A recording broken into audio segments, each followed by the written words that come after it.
parole aux associations.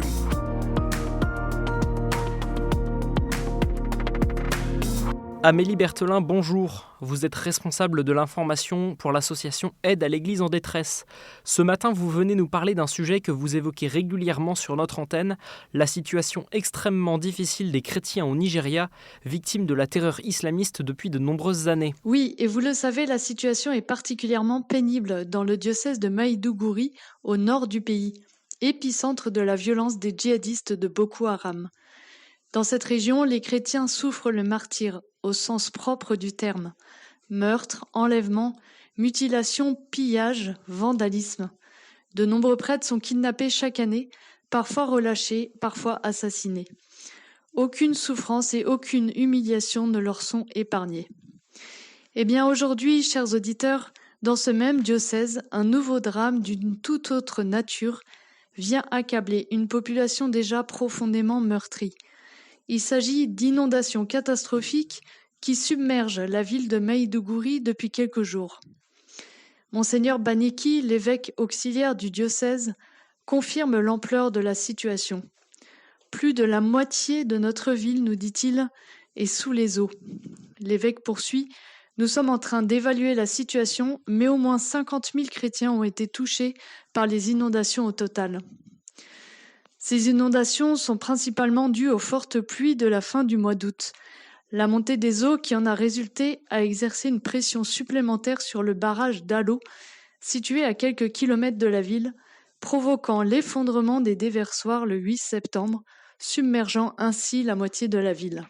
Je crois que vous avez d'ailleurs reçu des images bouleversantes. Oui, on y voit en effet des maisons, des églises et même la cathédrale du diocèse qui sont en grande partie submergées. Ce sont ainsi plus d'1 million de personnes qui sont affectées par ces inondations. Et une partie a été forcée de quitter leur foyer et manque désormais de moyens de subsistance.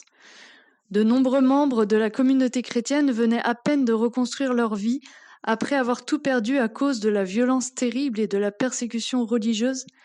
Et maintenant, c'est déchirant pour nous à l'AED de voir les eaux de crue tout emporter à nouveau.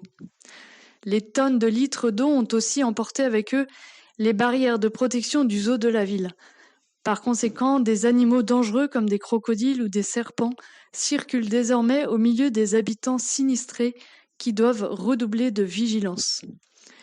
D'autant plus que les eaux de crue constituent aussi un cocktail menaçant, porteur d'agents pathogènes provenant des corps en décomposition dans les tombes, d'eau usée provenant des hôpitaux et des égouts, ainsi que du verre, des bouteilles brisées et des barres de fer. L'Église locale essaye de sensibiliser les citoyens, en particulier les plus jeunes, à ne pas aller dans ces eaux de crue.